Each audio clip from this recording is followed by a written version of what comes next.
ate bavuddewo abo oyo musajja yes tusimbudde nga speaker wa parliament Anita Among akyagenda maaso n'okuwera ennemba n'emisango gy'okukuba omukyala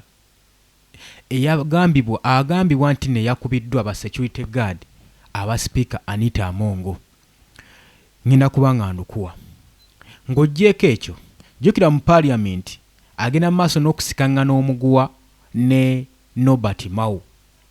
Kakati ate amawulire amalala agafulumyewo galaga nti no speaker Anita Among yalinkinga era suspectingibwa okuba nga yagenda mu maaso n'okukozesa ssente z'omubi w'omusolo ng'aziwa aba SFC okubreachinga information mu biseera ebya campaign. Kakati olunaku olwabadde olw'eggulo kigambibwa nti waliwo omukyala yakubiddwa amasasi mu residence ya speaker Anita Among owa parliament. Ki ekyaviiriddeko embeera eno?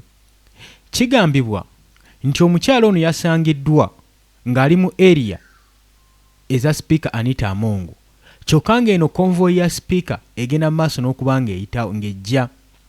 Wabula omukyala ono baamugambye asooka amanye okuba ng'ateeka wali ekidduka kye wabbali convoy eyitewo. Omukyala mbu n'abanga anyooma okusinziira ku mwogezi wa poliisi nga bw'atugamba nti omukyala ono yabadde ng'anyooma era ekyaddiridde omusajja ono owa SFC kwe kukwata emmundu ogituniza mu civilian atalina wadde ammunition n'emu, atalina wadde kyakulwanyisa n'amufukumira amasasi. Naye mu biseera bino ebyagwiriddewo kigambibwa nti speaker wa parliament yabadde mu residence ze, yabadde agenze Bukedya ng'alina functions gy'agenzeeko era we yakomyewo n'atuukirira ab'eŋŋanda b'omukyala agambibwa okuba nga yakubiddwa amasasi n'agenda mu maaso n'obbakompaseetinga. Era nga kino ebikolwa nga weebiti bigenda bibaawo mu ggwanga. Abakulembeze okwetwala n'amaanyi agayitiridde ennyo, abakulembeze okuba n'amaanyi agasukkiridde ennyo okulaba nga bagenda maaso n'okukola ebikolwa nga bino eby'okkuba abantu amasasi civilian nga talina kissi. Nze ngamba okusinziira ku mateeka omuntu oyo yandibadde akubibwa amasasi. Ate convoy yabadde ejja kigambibwa nti speaker wa parliament yabaddemu. Kati ne weebuuza nsonga ki eyatuusizaawo embeera eyo okukuba civilian amasasi. So embeera zino weziti ebintu nga bino tugenda mu maaso n'okuba nga tubivumirira. Ebyo nga tubitadde ku bbali. Gwe ky'oba omanya ebya speaker Anita Among si birungi, embeera nga yamugagidde dda. Okusinziira ku information alinkingibwa bigambibwa mbu okusinziira ku Ankole Times ye source gye tuggyeko information eno wuliriza. Kigambibwa nti General Bigirwa Moses era agenda mu maaso n'okuba nga agamba alumiriza speaker Anita Among nti yalinkinga information. Kino nno kyasize public tension era nga kigambibwa ensonga eno eyinza okuba nga eri serious.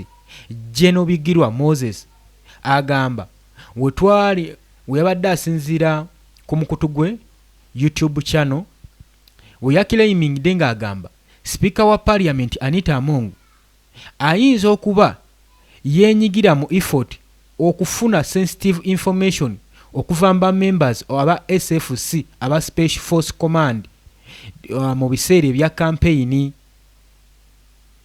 Okusinziira ku General Bigirwa Moses eyagenze maaso n'okurimakinga bino ebigambo, okusinziira ku interview gye badde bamukozeeko, agamba Anita Among ya offeringa sente ku SFC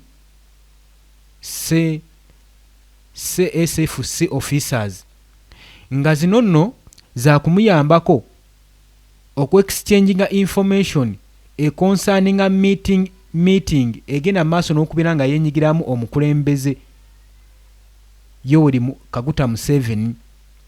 Newankubadde information eno eri unverified era tebadde independently confirmed ne bawuyinza. Naye nga kigambibwa nti speaker yali alinkinga information ng'ayagala okumanya information egenda mu maaso mu meeting yali egenda okubeerawo okutuula eri omukulembeze Yoweri Kaguta Museveni. Kiki yali ayagala? Kiki yali ayagala? Waaki era yali ayita mu ba SFC? Ekyo ekibuuzo oyinza okyebuuza. Tukimanyi bulungi nnyo nti wano ggye eri authorized okuba nga likuma omukulembeze w'eggwanga lyali lya UPDF.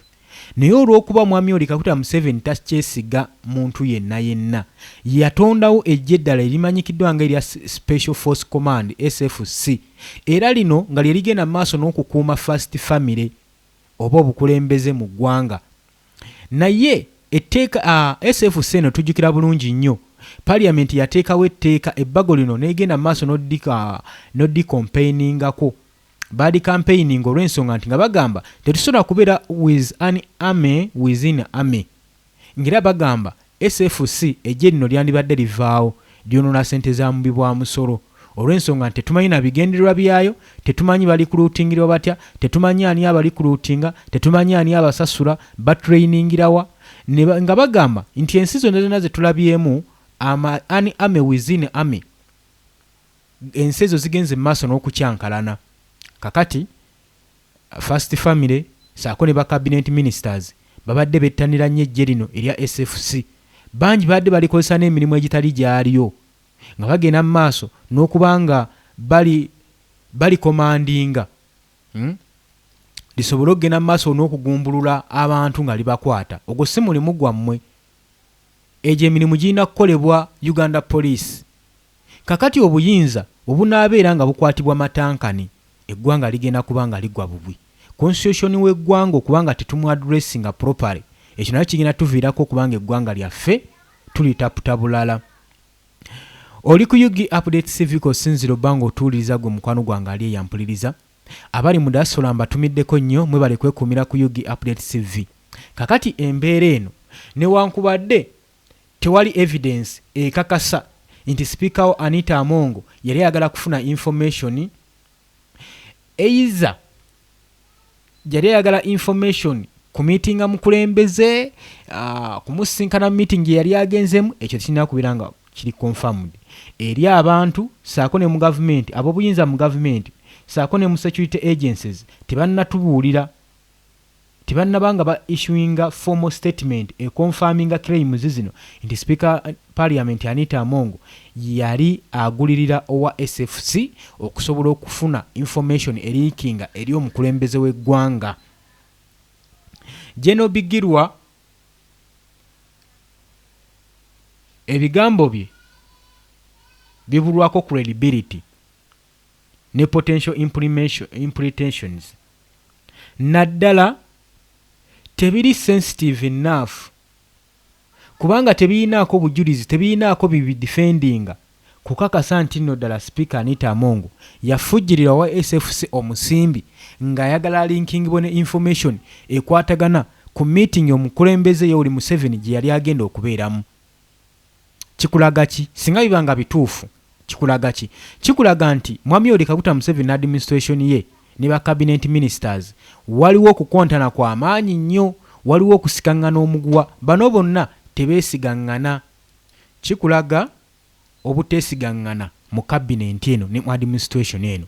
Kati webanga administration etwala eggwanga mu maaso ekontana era tebakwatagana, bonna tebeesigangana, kati ffe eggwanga nga ffe be mutwala tuneesiga batyo bakwasa eggwanga otutwala mu maaso nga mmwe kennyini nammwe temwesigangana. Kitegeeza buli omu kyakola akikola ku lulwe, tewaliiwo proper assertments kutuulanga mmwe kuteeseza ggwanga, kyokka nga mmwe essiga eryesigamiddwako okuteeseza eggwanga okulitwala gye mulitwala. Kati mbanga cabinet etuula ku mmeeza okuteeseza eggwanga, mmwe kennyini mulemeddwa okukwatagana, munaatuula mutya?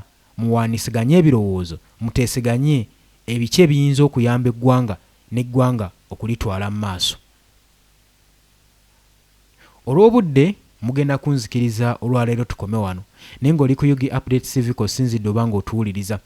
Abali mu diaspora mbatumiddeko nnyo, mwebale kwekumira ku UG Update CV, mwena bajja mu comments, mwebale teekayo ndowooza zammwe, nammwe abalayikinga ne musharinga mukolera ddala ekintu ky'amaanyi nnyo. Mbaagala nnyo, temuva ku UG Update CV, tugenda kubanga tukomawo, mweraba.